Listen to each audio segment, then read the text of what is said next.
इतना मत सोचो कि वक्त गुजर जाए और तुम बस सोचते ही रह जाओ। अपनी कीमत उतनी रखिए जो अदा हो सके। अगर अनमोल हो गए तो तन्हा हो जाओगे। कुछ लोग आंसुओं की तरह होते हैं, पता ही नहीं चलता कि साथ दे रहे हैं या साथ छोड़ रहे हैं। जहां अपनी कद्र ना हो वहां रहना फिजूल है, चाहे वो किसी का घर हो या दिल। भगवान कहते हैं कि मैं हर बार संभाल लूंगा। गिरो तुम चाहे जितनी भी बार, बस गुजारिश एक ही है, कभी भी मेरी नजरों से मत गिरना। मुसीबतों की राहों पर सुकून से चलो, क्योंकि यही तुम्हें रब के करीब लाएगा। जिंदगी की भागदौड़ में गुम हो गया वो लम्हा जिसे सुकून कहते हैं। सर झुकाने की खूबसूरती भी क्या कमाल की होती है। धरती पर सर रखो और दुआ आसमानों में कबूल होती है। वक्त के साथ बहुत कुछ बदल जाया करता है, लोग भी और रिश्ते भी। जरूरी नहीं कि कुछ तोड़ने के लिए पत्थर ही उठाया जाए। कई बार लहजा बदलकर बोलने से भी दिल टूट जाया करते हैं। सिक्कों में बिक जाता है ज़मीर यहाँ। कौन कहता है देश में महंगाई बहुत है। गिरते हुए पत्ते भी सबक देते हैं कि बोझ बन जाओगे तो अपने भी गिरा देंगे। कभी किसी की अंतिम यात्रा पर जाओ तो ये मत समझना कि आप उन्हें मंजिल तक ले जा रहे हो, बल्कि ये समझना कि वो लेटा हुआ इंसान आपको मंजिल दिखाने ले जा रहा है।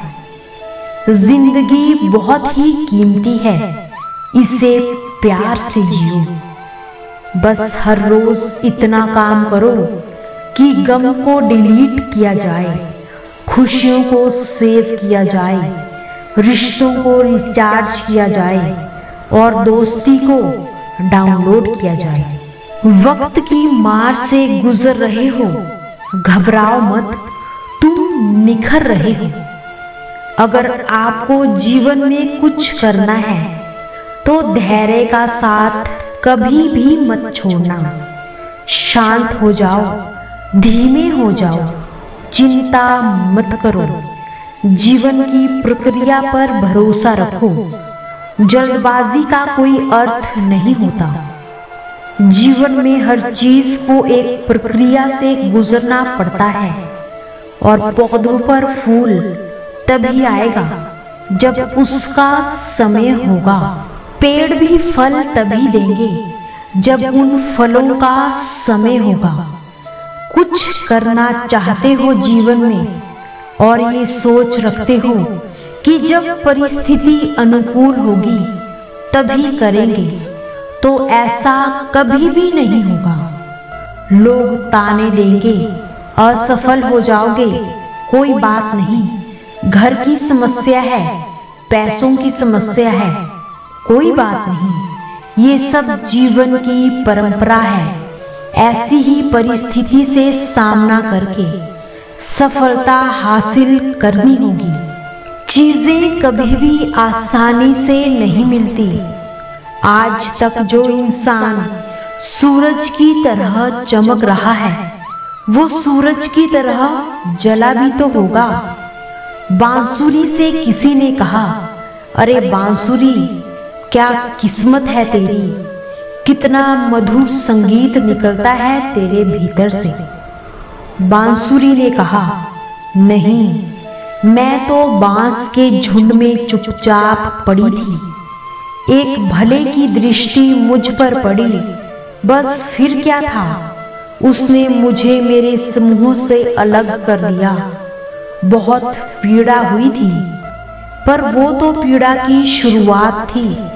मुझे काटा गया, छाटा गया, फिर भी उसका मन ना भरा, तो उसने सब कुछ मेरे अंदर से बाहर निकाल कर फेंक दिया और मुझ में छिद्र कर दिए। पर ये क्या, जब उसने मुझे अपने से लगाया तो मेरे भीतर से इतना मधुर संगीत निकला कि सब मोहित हो गए। मेरी सारी पीड़ा आनंद में बदल गई। अगर एक बांसुरी बनने के लिए एक बांस के टुकड़े को इतनी कठिन प्रक्रिया से गुजरना पड़ता है, तो क्या हमें सब कुछ यूं ही मिल जाएगा? इम्तिहान तो हमें भी देने ही होंगे, तो फिर क्यों डरना? किस बात से डरना? सबका ख्याल रखना और मुस्कुराते रहना, कभी अपने लिए तो कभी अपनों के लिए।